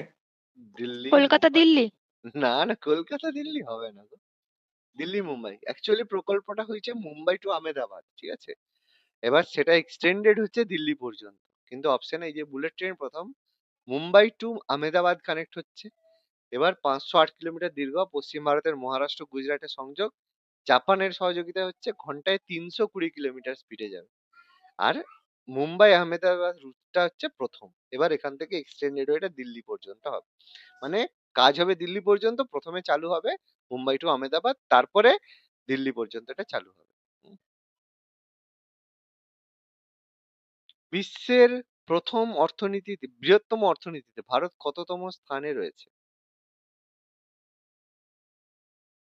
চতুর্থ স্থানে আছে। ভারত হচ্ছে বর্তমানে, তৃতীয়। না, এবার তৃতীয় আর চতুর্থের কেন ভুল হয়েছে বুঝিয়ে দিচ্ছি। অ্যান্সার হবে ফোর্থ লার্জেস্ট ইকোনমি। ভারত যদি নমিনাল জিডিপি দেখি তাহলে চতুর্থ ইকোনমি, কিন্তু যেটা জাপানকে পেরিয়ে হলো, মার্কিন যুক্তরাষ্ট্র, চীন, জার্মানির পরে। আর যদি পারচেজিং পাওয়ার প্যারিটি দেখি, সেই দিক থেকে হচ্ছে ভারত তৃতীয়। আর যদি দ্রুত বর্ধনশীল দেখি, ডেভেলপিং দেখি, তাহলে কিন্তু প্রথম। এবার দুটোর মধ্যে কি পার্থক্য? নমিনাল জিডিপি মানে একটু বুঝিয়ে দিই তাহলে বুঝতে পারবে। সাপোজ ধরো তোমার এখানে একটা দেশে তোমার সাপোজ ধরো এ দেশে কোন একটা লোক হচ্ছে 100 টাকা ইনকাম করে, ঠিক আছে? সেই দেশে চালের দাম হয়তো 10 টাকা, ঠিক আছে? বি দেশে কোন একজন লোক 500 টাকা ইনকাম করে, সেখানে চালের দাম 90 টাকা। তাহলে এখানের মধ্যে কোন দেশের ইকোনমি বড়? বি দেশের ইকোনমি বড়। বি দেশের ইকোনমি তো বড় নাকি? কারণ বি দেশে সে 500 টাকা ইনকাম করে, এ দেশে 100 টাকা ইনকাম করে, কিন্তু এ দেশে 1 কিলো চাল সে 10 টাকায় পাচ্ছে, বি দেশে সেটা হচ্ছে 90 টাকায় পাচ্ছে। তাহলে এ দেশে সে চাল কিনতে পারবে, 10 কেজি চাল কিনতে পারবে, কিন্তু বি দেশে সে 5 কেজি আর সামথিং একটু বেশি চাল সে কিনতে পারবে। তার মানে যদি দেখি নমিনাল জিডিপির দিক থেকে, তাহলে বি দেশ কিন্তু বড়, কিন্তু যদি পার্চেজিং পাওয়ার দেখতে চাই তাহলে কিন্তু এ দেশ বড়। এবার বোঝাতে পারছি? ক্লিয়ার হয়েছে আশা করি। হ্যাঁ স্যার। হ্যাঁ, ব্যাপারটা হচ্ছে জার্মানি, যে বিদেশে যারা যায় তারা ভাবে আমাদের এখানে মাত্র এত টাকা স্যালারি, জাপানে কত টাকা লোক স্যালারি পায়। ইন্ডিয়ান কারেন্সি বা এতে দেখতে গেলে ইন্ডিয়াতে যেটা 10,000 টাকা স্যালারি পাচ্ছে, জাপানে সেটা হয়তো 1 লাখ টাকা স্যালারি পাচ্ছে, অনেক টাকা স্যালারি পায়। আরে এখানে যে চাল কিনছিস 10 টাকা দিয়ে, সেখানে চাল কিনতে গেলেই তো 1,000 টাকা দিয়ে চাল কিনতে হয়। তো সেখানে কি পার্চেজিং পাওয়ার আছে? সেটাই সমস্যা, আমরা এটা বুঝি কম। ওই জন্য ডলার কিনতে চাই। আমেরিকায় গেলে খাওয়ার কিনতে তোমার পিছন ফেটে যাবে, ঠিক আছে? খাবে কি? ভারতীয় অর্থনীতিতে ভারত কত বৃহত্তম রাজ্য? পশ্চিমবঙ্গ। পশ্চিমবঙ্গ অর্থনীতিতে ভারতের কততম বৃহত্তম রাজ্য? ষষ্ঠ। সিক্স। ষষ্ঠ। ভারত হচ্ছে 6th largest economy in the. প্রথম কে দেখি, সবচেয়ে বড় ফার্স্ট কে প্রথম বলো? তো মহারাষ্ট্র। প্রথম মহারাষ্ট্র। মহারাষ্ট্র সেকেন্ড? প্রথম। সেকেন্ড? সেকেন্ড মনে হচ্ছে গুজরাট। না, গুজরাট ফোর্থ।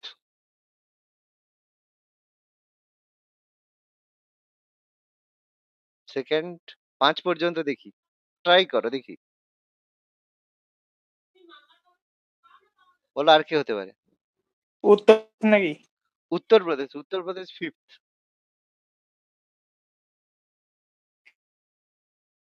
সেকেন্ড আর থার্ড কি? Tamil Nadu. Tamil Nadu second. Bangalore. Tamil Nadu second. Third Bangalore নয়, কর্ণাটক।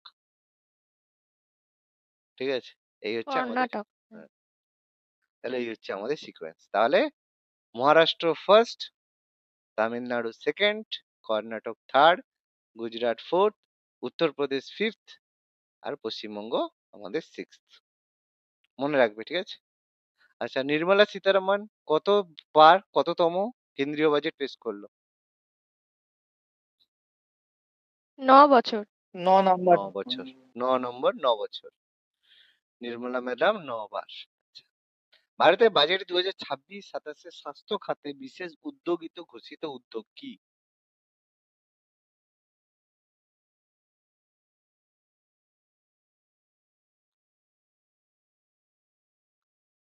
আয়ুষ্মান প্লাস। আয়ুষ্মান নয়। আয়ুষ্মান মনে হচ্ছে। আয়ুষ্মান আয়ুষ্মান। অনেকদিন আগে হয়ে গেছে। আয়ুষ্মান ভারত তো বহুদিন আগের গল্প। আয়ুষ্মান ভারত কি আজকে? বায়োফার্মা আচ্ছা, শক্তি। বায়ু ফার্মা শক্তি। বায়ো ফার্মা শক্তি। বায়োফার্মা শক্তি। এই শক্তির আবার পুরো নাম আছে, দেখবে দেখো। কেন্দ্রীয় বাজেট 2026-27 যেটা বায়োফার্মা শক্তি, শক্তির পুরো নাম হচ্ছে strategy for health care advancement through knowledge technology আর ইনোভেশন। মানে ব্যাপারটা হচ্ছে এরা আগে নাম দিয়ে দেয়, তারপর নিজের মতো করে একটা বড় মানে এক্সপ্লেনেশন দিয়ে দেয়, বুঝতে পারছো? আচ্ছা, যেটা হচ্ছে বায়োলজিক্যাল আর বায়ো সিমিলার উৎপাদনে ভারতকে 5 বছর 10,000 কোটি টাকা ব্যয় হবে। ভালো খবর, দেখা যাক। রেপো রেট কে ঘোষণা করে ভারতে?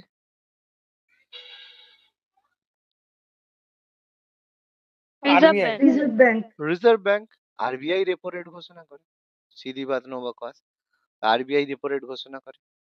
ভারতের নতুন অর্থ সচিব কে হয়েছে? Finance secretary.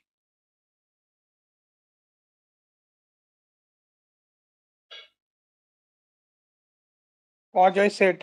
অজয় শেঠ ভারতের প্রেজেন্টলি ফাইন্যান্স সেক্রেটারি রয়েছে অজয় শেঠ। আরবিআই এর গভর্নর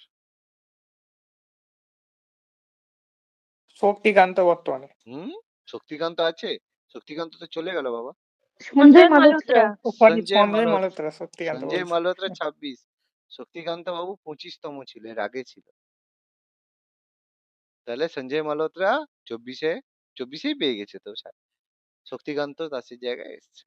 ভারতে কোন রাজ্য প্রথম জিএসটি বিল অনুমোদন করেছে? এটা খুব ইম্পর্টেন্ট প্রশ্ন। আসামে। আসাম। প্রাইম মিনিস্টার সিএম কে ছিল? এখন না তখন তখনও এখন একই লোক আছে। 2016 সালে হয়েছিল জিএসটি বিল অনুমোদন। তখন হেমন্ত। এখন হেমন্ত বিশ্ব শর্মা, তাই তো? হেমন্ত। আচ্ছা, কততম সংবিধান হ্যাঁ, সংশোধন হয়েছিল জিএসটি? ওই তো 101। হ্যাঁ, 101তম। 100 মারবে না আবার, 101তম। তাহলে ভারতে জিএসটি বিল 101তম সংবিধান সংশোধন 2016 সালে হয়েছিল। হেমন্ত বিশ্ব শর্মা প্রথম। ব্যাপার, অনেক ব্যাপার আছে। আচ্ছা, স্টার্ট আপ ইন্ডিয়া স্কিম কত সালে চালু হয়? স্টার্ট আপ ইন্ডিয়া কি কোশ্চেন ছিল একটু আগে?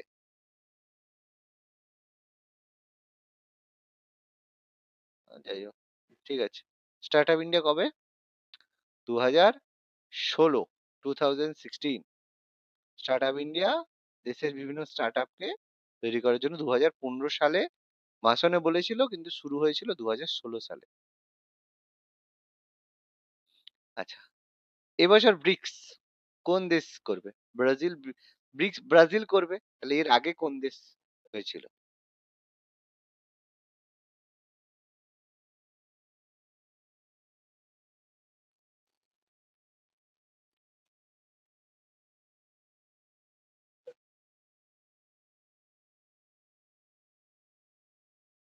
মানে ব্রাজিল 2024 সাল পর্যন্ত ছিল, তারপরে 2024 ডিসেম্বর পর্যন্ত। 2025 ব্রাজিলের কাছ থেকে কোথায় হবে ব্রিক্স? এবারে ব্রিক্সটা কোথায়? রাশিয়া। ভারতে নাকি? 5 বছর ছাড়া ছাড়া ট্রান্সফার হয়, ঠিক আছে? প্রতি 5 বছর। তাহলে ব্রাজিল থেকে রাশিয়ায় চলে গেছে। ব্রাজিল 2024 ডিসেম্বর পর্যন্ত করেছে, 2025 সালের জানুয়ারিতে। এটা পর পর হয়, পর পর হয়। এই যে ব্রাজিল হলে তারপরে কার হবে? রাশিয়ার হবে। রাশিয়ার পরে কার হবে? ইন্ডিয়ার হবে। তারপরে চায়নার হবে, তারপরে সাউথ আফ্রিকা। ইন্ডিয়া। ঠিক আছে, এর পরে আমাদের ইন্ডিয়ার হবে। হুম? আরো 5 বছর 29-এ ইন্ডিয়া পাবে। সম্প্রতি অর্থবর্ষে ভারতের বৃহত্তম রপ্তানি পণ্য কোনটি? সবচেয়ে বেশি ভারত রপ্তানি করে কোন জিনিস? অটোমোবাইল। না, পেট্রোলিয়াম পণ্য। পেট্রোলিয়াম। পেট্রোলিয়াম পণ্য সাম্প্রতিক অর্থবর্ষে ভারতের বৃহত্তম রপ্তানি পণ্য। পেট্রোলিয়াম পণ্য বলতে কোন জিনিস? Petrol, diesel. ভারত সব মানে ভারত মজার ব্যাপার, আমদানি দ্রব্য বললেও পেট্রোলিয়াম পণ্য, আর রপ্তানি বললেও পেট্রোলিয়াম পণ্য। বলবে স্যার এই আবার কি প্রশ্ন, কি কথা হলো? ব্যাপারটা যে ভারত যে আমদানি করছে সেটা হচ্ছে ক্রুড অয়েল। ঠিক আছে, ভারত আমদানি করছে ক্রুড অয়েল, মানে অপরিশোধিত তেল। রপ্তানি করছে পরিশোধিত তেল। তাহলে আমদানির দিক থেকেও ক্রুড অয়েল সবচেয়ে বেশি আমদানি করছে, রপ্তানিও করছে পিউরিফাই হিসাবে পেট্রোলিয়াম। আরো কিছু পেট্রোলিয়াম প্রোডাক্ট হচ্ছে ন্যাপথলিন, রং, ঠিক আছে, এগুলো সব পেট্রোলিয়াম থেকেই তৈরি হয়। বেসিক্যালি বড় পেট্রোলিয়াম, ক্রুড অয়েল, এই পেট্রোল সব পিউরিফাই করে, কারণ এগুলোতে প্রচুর পরিবেশ দূষণ হয়। ওই জন্য অন্যান্য দেশ নিজের দেশে পিউরিফাই করে না। আর ভারতে তো পরিবেশ বলে কিছু নেই, ওই জন্য ভারতে প্রচুর পিউরিফাই করে ভারত পাঠায়। কোনো সমস্যা নেই। আচ্ছা, এটা এক্ষুনি বলে দিয়েছি, বলো কোন দেশের সাথে ভারত ফ্রি ট্রেড এগ্রিমেন্ট করেছে? ইউরোপীয় ইউনিয়ন। ইউরোপ। ইউরোপীয় ইউরোপীয় ইউনিয়ন। ইউনিয়ন। অনেক দিন থেকে আমেরিকা মানে করছিল, তোমার হচ্ছে কি বলে, আমাদের হচ্ছে মানে ইউরোপীয় ইউনিয়ন অনেকদিন, ইংল্যান্ড বেসিক্যালি মাথা খারাপ করছিল, লাস্ট পর্যন্ত সাইন করলো। জনধন যোজনা এক্ষুনি কি বললাম না? কৌশল বিকাশ যোজনা সেটা বলছিলাম। জনধন যোজনা কবে শুরু হয়? 2014, 14। যার মাধ্যমে সবারই যে জিরো ব্যালেন্স অ্যাকাউন্ট, ঠিক আছে, এর মধ্যে সবার এই যে ব্যাংক অ্যাকাউন্ট হয়েছিল, এখান থেকে জিরো ব্যালেন্স অ্যাকাউন্ট হয়। যে ওই যোজনায় বইটা মানে অ্যাকাউন্ট খুলবে সে চেক বই পাবে না। চেক বই নিয়ে কি করবে কাজ, কোনো লাভ নেই। এখন এটিএম কার্ডই আর কাজে লাগে না। তোমরা এটিএম কার্ড রেখেছো তোমাদের অ্যাকাউন্টে? আমি তো আমি হচ্ছে আমার অ্যাকাউন্ট থেকে এটিএম কার্ড বন্ধ করে দিয়েছি। এটিএম এর চার্জ কাটবে বেকার, কারণ এখন এটিএম কার্ড কারো কাজে লাগে না। যেখানে টাকা দরকার হবে ইউপিআই তে পেমেন্ট করবে। আর যদি টাকা তোলার দরকার হয়, যে কোনো এখন ঘরে ঘরে জায়গায় জায়গায় শাখা ব্যাংক হয়ে গেছে, আধার লিঙ্ক করে রাখবে, টাকা তুলে নেবে সেখান থেকে। ঠিক আছে? আর এখন এটিএম কার্ড মানে বেকার খরচ, মানে বেকার, ঠিক আছে, রাখাটাই বেকার, কোনো কাজেই লাগে না কোনো জায়গায়। আর যদি মনে এটিএম কার্ড লাগবে, অ্যাপের মধ্যে যাবে, ভার্চুয়াল ডেবিট কার্ড ইস্যু করা যায়, করে রেখে দিবে, কোনো চার্জ কাটবে না। ঠিক আছে? ফিজিক্যাল এটিএম কার্ড এখন কারো লাগে? এটিএম কার্ড তো কারো, কেউ এটিএম থেকে টাকা তোলে এখন? জানি না, এখন সব জায়গাতে এখন শাখা ব্যাংক হয়ে গেছে। শাখা ব্যাংকে গিয়ে প্রচুর সব জায়গাতেই হয়ে গেছে এখন। সেখান থেকে টাকা তুললে তারা কমিশন পায় না। আচ্ছা, ভারতের সর্বশেষ মহারত্ন কোম্পানি কোনটা? সবার শেষে মহারত্ন কে হয়েছে? Oil and India limited, OIL. ঠিক আছে, আমি একটু বলে দিচ্ছি। এবার মহারত্ন কোম্পানি কি?